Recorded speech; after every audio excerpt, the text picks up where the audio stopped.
Mambi fe mi banye de manye. Iyo yake. Bolo mawu. Eha ochi kokure ya fuhi ni bani na wo. Mi onye mi yo na shormeh ne. Nke chi OBÄN ke ni fe mo ni ne mba. Nshian. Ni ake boni waje nshi wori ake. Chi OBÄN ke ochi owo benko. Wo onukpai oblantai meni ye nile ye oti krede kume ni wo ko ake wo ba chose wo hiye mene wo keba nyegbeno ni chi OBÄN ke ni fe mo ni ne no mene oti krede ni wo hiye ni wonto wo ke chose mambi ji akaye achosemo ke ame ekanwo no ji ke blofo ba ke ake girl child education and empowerment ake wo blaye mini he wale wo ba wo ame ni ameke ya me hin ne ka bala ke hin so ba ya me hin da bi yo eje etamo he di patashi si lenwe ba anye chon CEO ni lenwe fe company ni lenwe ya ne ba anye ye president po ni ji wo manye yin lo wo fite be chon si min fo he shra ma ba noni yo mi nke ba ha bo komo ni moko akata o TV ehi call remote no keto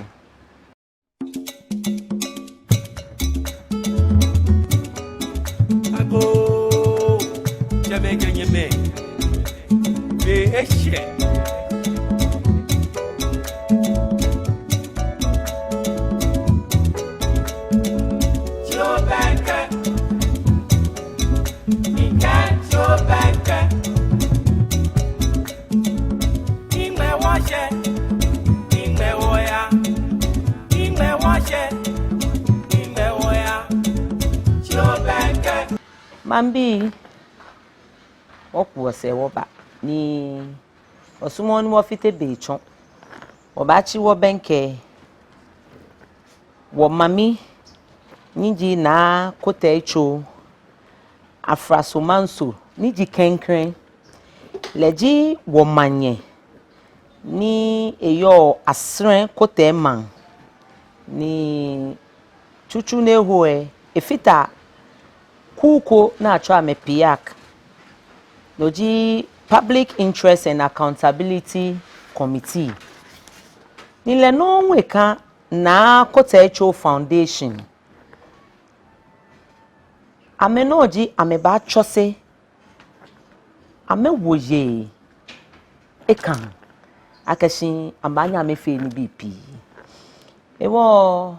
mma wombo de manye kpakpa blau mene hu onye mi yo na shormeh nchi mbenkebu ye opalis fe one yo tenye yo ten boye jugba ofane bu hu onda yo ashi o fine obajo he shi fi o chonwo ngbeji na Koteitsoo Afrasomanso niji kenklen asne Koteiman Manye be inte school in Prince of Peace International but chano a Krobo Girls Secondary ni was slogan Krobo will shine ni na but Peladi Beauty Academy no say babote business ni Nika in business niji nuchumo noji Super Estad Company Limited. Mina huji NAA KOTEITSOO Foundation a founder ni mi no hwe be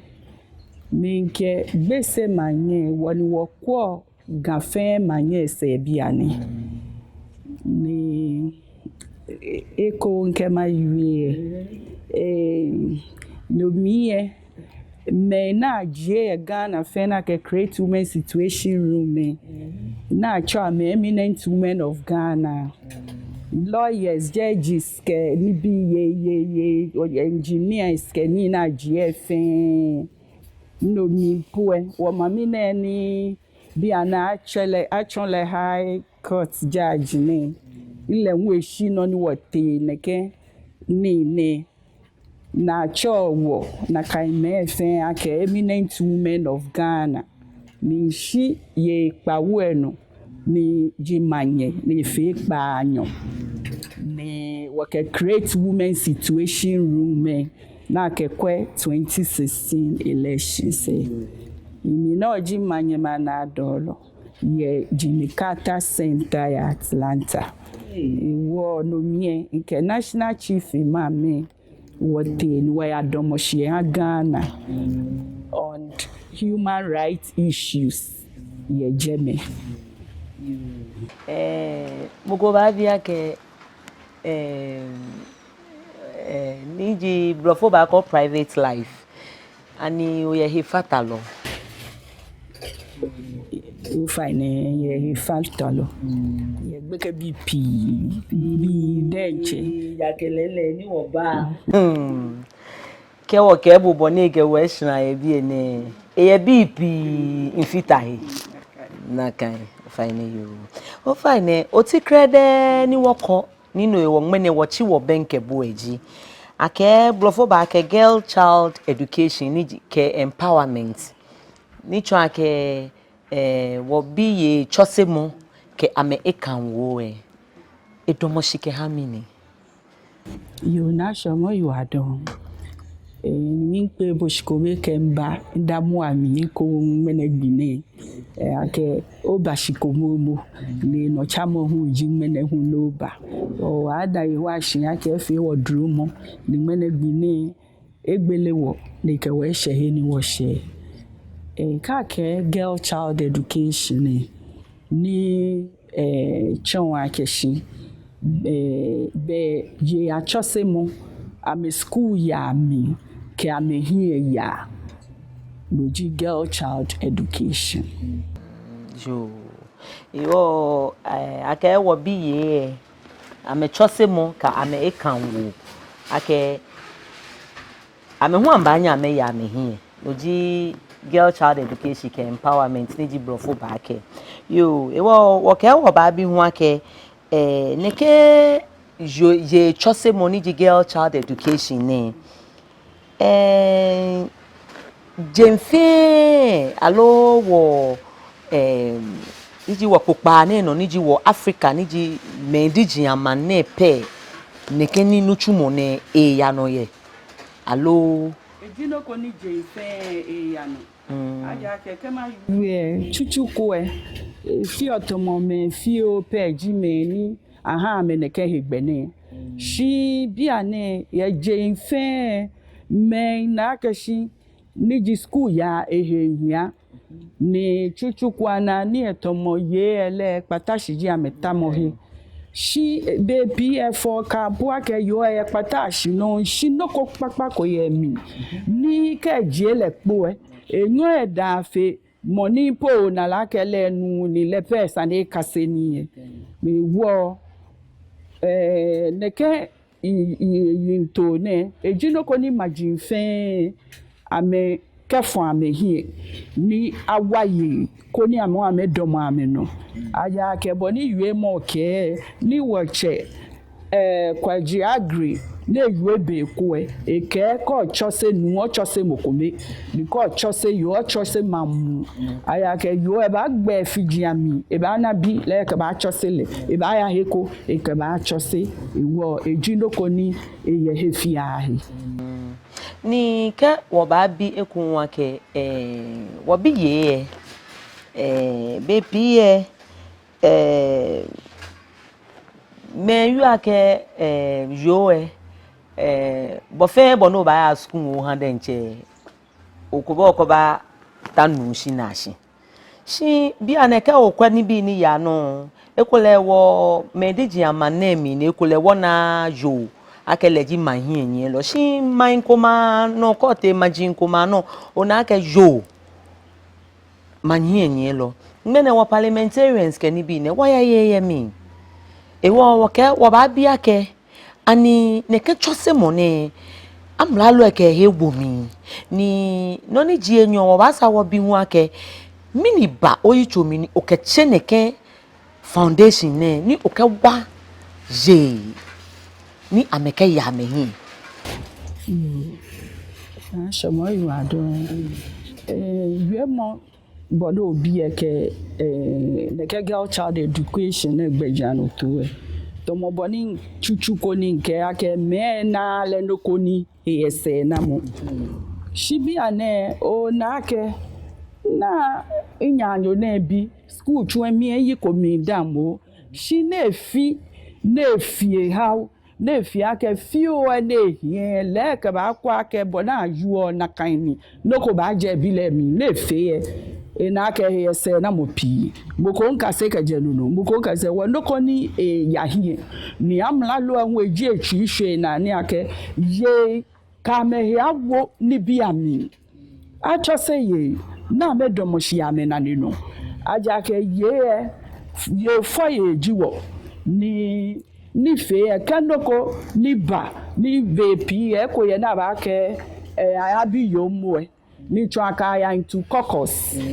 because na train one mediation yes and yeli mi ka yes and ya won dey shey ku aya chumi na abi yo mo aya kala ke yo mo abada ye mi ni lenyon e kanoko peto no ko inde ke sani wo ji no ko ni eji hefia etwihwe na ni amlalu a etwihwe na ni akashi esani ye hu awu amehe no ewo kegbe ekoba le kwa ke yo ne ebanye na efe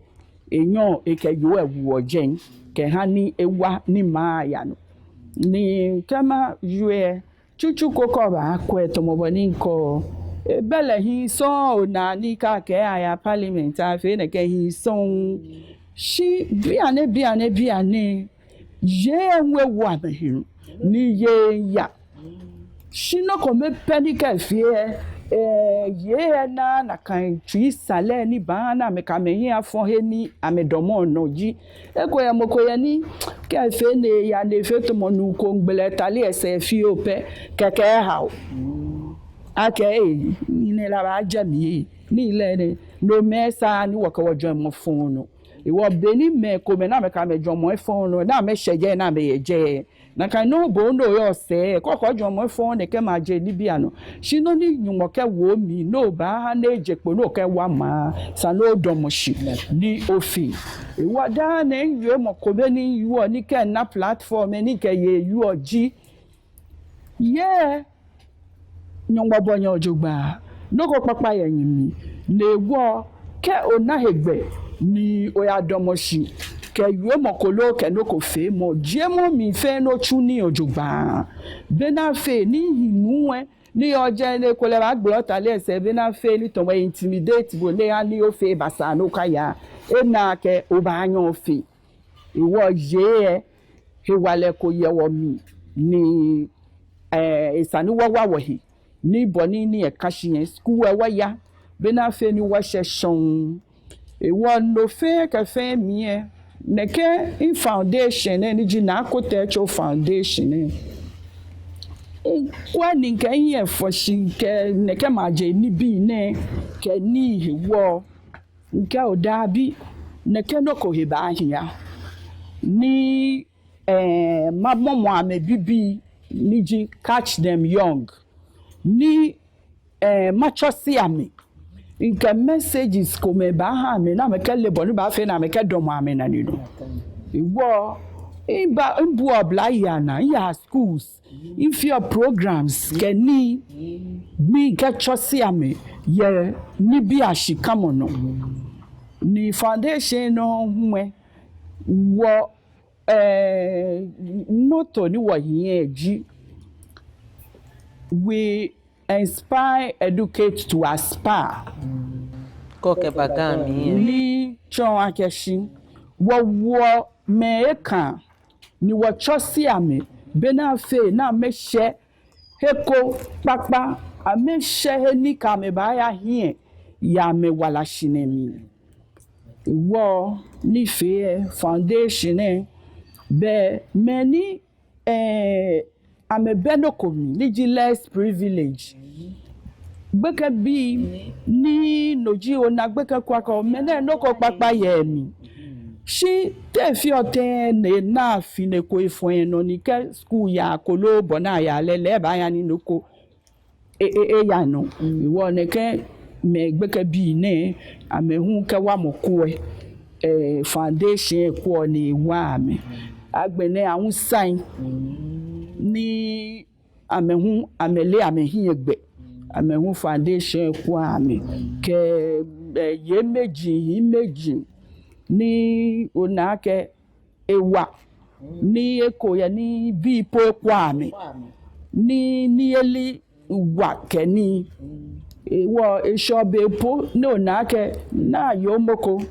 neshe occasion ko tomo Easter na ya sister hogba so mu eko ka efe na kan ye meji en ko eko kra ni ne banye babi e ba fo ne kan wa ya keshi na ya le nke na so mu e ba shi mama po ne ke ba ya so mu ni le ke ba ji enyun mo yi iwo ne ke ma ni bi ne ke efe na kan foundation hu kwa eko ni ewa fio ni foundation na fie niji nweku niji ni ko lai oku gbaja amehu ameheye mi ojugba ni amehu keloku ameku na amewo nga ye egbeji anoto mi. What men can do women can do better than men, because we mo mi na ye wo manye ake efe ni BP ni foundation na ehie na ekedomoshine. What men can do women can do better. Ma chomo wa nshifio yo na shomo iwado be tomobani we mo shikamo yo ake noni hi ba anye fie ye ba anye efele fe na kan ni we mo ne ba be na fe ni ye won wo ke fa wo hi aja ke ni efe to ma shi ye bole no ni mi ni wo yo shi bowu na ka o ke mi wa chi mi fi o ke nseje me mi unpo iyedoko ye mi ne ba fe no ne ko le afi o iwo ke chon ne ka adafi twa na mi nke we mo na mi ke chon no hani yehu na ka awareness aka sani why school pi bena fe yo money wo yuwe wanya ni wo fe boni wo ke ewo kama wi atomo girl child education en ke efi atomo ibala ke be pie ohia hu ye mi wo follow ke bi ye we a school ni eko ye ni gbeke she pamo keke ohia ewo ka amole ha nu le ke la hi ni le fie ene ke yue mo ke chose mo ni aha ni follow enu shishike ni ake gbeke ni ola ko yin no ko no kele ya ne ke gbe no kele ya ne fite mo gbe mo kele ya shikete school e ba kase skill ko ni ba ha ni eye yin na ji ebo kejo hin ami iwo keche je efi akọ na ke follow me ni nu shi ba chi bi ye ke ya aja ke no kele ya ha nu enu ne kele ba shi ne nu e da fele gbeke ne na efe ne e shako eko ewo emi ni bi po esako na gbeke ho ya ba e abala keshi e afọ keke abala keshe na hela koniji fistula keke no we achono koklo ben we jofo eshile be ofite je nkra ewene mefe kachose mo koklo me ye na ka ida bia wa fi ha wana wa biye no ewo kachono no lojino ni wana ni je ya bi ne ekompo eshaka ye ekome ye parliament ne ekome echon judges eko ji se ne no wo mami ne niji Mrs. Bonso ne kaje school ya ke ni enku ehiete le page yo ni anye achile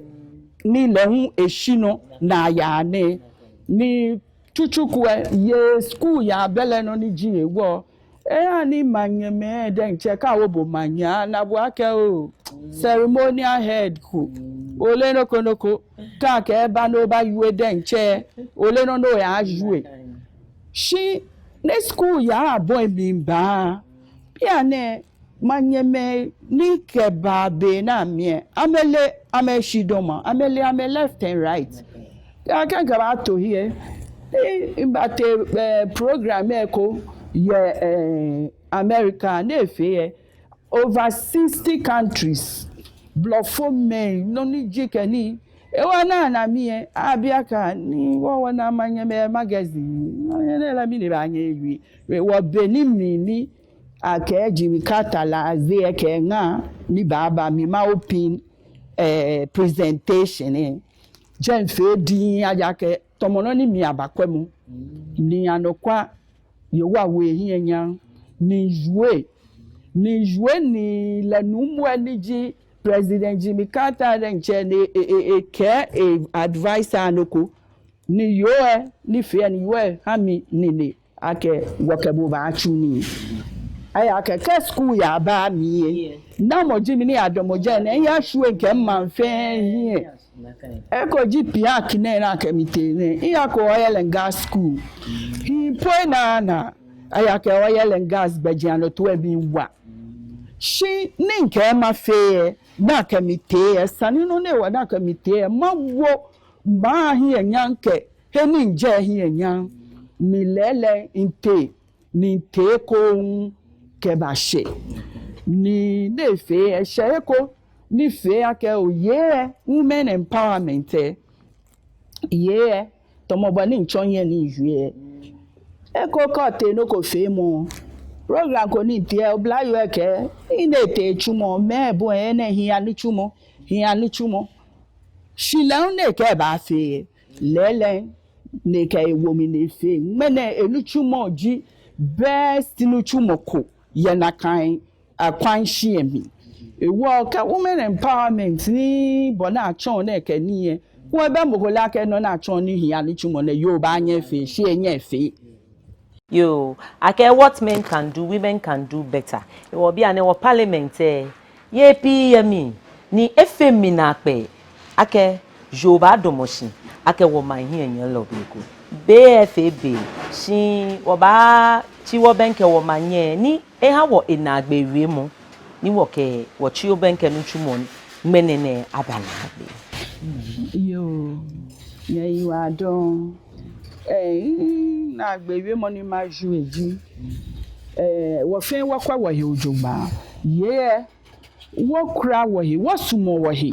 ni na kan yo mo na acho ake ye wo den cha wo gbla wo ise e kan na kan yo mo ba mi ejejen be na fe ko nya anyo ni e ka o mi umadomoshi manya ma ya parliament ekwe wo le he wale ke na jo yo mo ke la ju o susu mo ko jo mo fi o no yo ke wale ni enyene ya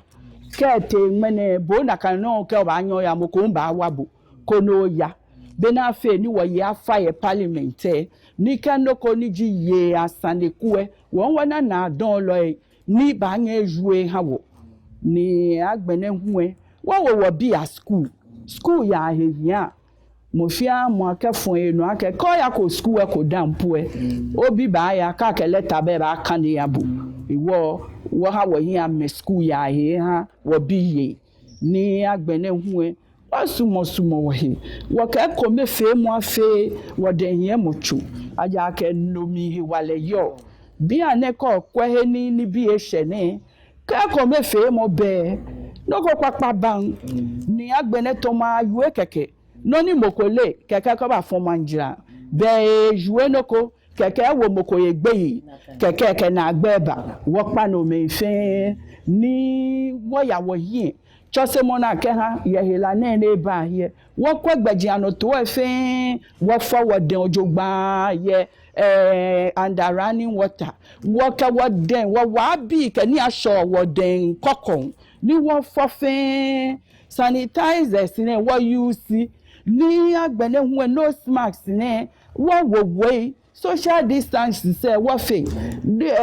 social distancing ne aka hoda aka fi aka senchwe na wo be won play down mo we wa shibona ke wo ye no pepepe ni yehuwa ni jo pleje nyunmo le ba domo mi ne gwawo be na fe ni helane le ncheje wo sate ni wo ni chumo ne fe ni bi komenke ni efe ni esa fe ehawo you are don pi minga gam kwanshi fe ni gamen fe wo fe kome bi ana file benke iwo na kan wo mene gbla mene ke kan hunto e wo hanu aho wo se ye ko kwe no ni mi ni wo sheke hila na emi ebi no moke no kodon iwo wo fe kome ni gamen wa ya wo hin aja ke chuchuku e gamen ka chewa cho wo ke wo gbe ni ka bi wo shian ke wo ye iwo won cho lo no ni nke nga ni ko lai wo ku gbaja mi bi fe manga wo weku icho niji dan ashikote ni minke la keshi no enyon wo yingbe ne bu shi fe ke fe minke la ke po wo fe wo po e wo nyemi ya tegbele ehiwo minga wo ja seche niji ni kote amo niji enyon kote amo niji enyon niji ambassador kote niji ni kote amo niji ete minga ni ko la machine ji asne manche ni minga ni amo kote niji enyon niji kote ma manche minga asafu achashi mi bi fe minga mo fia mo ni mi bi ake ye wa ka wo fe ahishi minga Homebase bi Homebase TV papa chose mo wulu ejen ni ajio ni bi pi kanye kwede nche school bi a ni chomo na eke ni na ajio la ojogba ejen ajaka asumo ni gbeke bi aya mehie ewo ninga Homebase bi fe ni mi bi ake ye wa nenu papa shu enu chumo no ni chumo aye hie eko me fe mo no mi he wale yo eko me fe mo ahinu chumo mi be na fe ni mo fia mo akwa enu chumo jogba ni se na mo ni yo ebe ha ni chumo ke Ghana man fe trano ma ya bla yo ake let love lead ni twa ke suomo acho hie ewo ke wo ye wo ye suomo ke ha wo hie no jino ni wo ba nye wo mo wo nyemi yo ni wo chilekon ne ya ehie mi onyemi yo na ashomene mene hwe wo ke chi obenke nu chumo eba na agbe shidani wo ba ya wo ba ngme shida ple wo ha wo manye niji na koteitsoo afrasomanso niji kenklen leji wo manye nika asren Koteiman ni chuchu efita PIAC niji Public Interest Accountability Committee ye agbene hwe le no eche niji CEO niji Monica NAA KOTEITSOO Foundation ni ewo ye achosio bekebi ye ni awa mehiwale mmene ochi hu efebe eko onyemi yo na ashome nke okeshi akwemojuru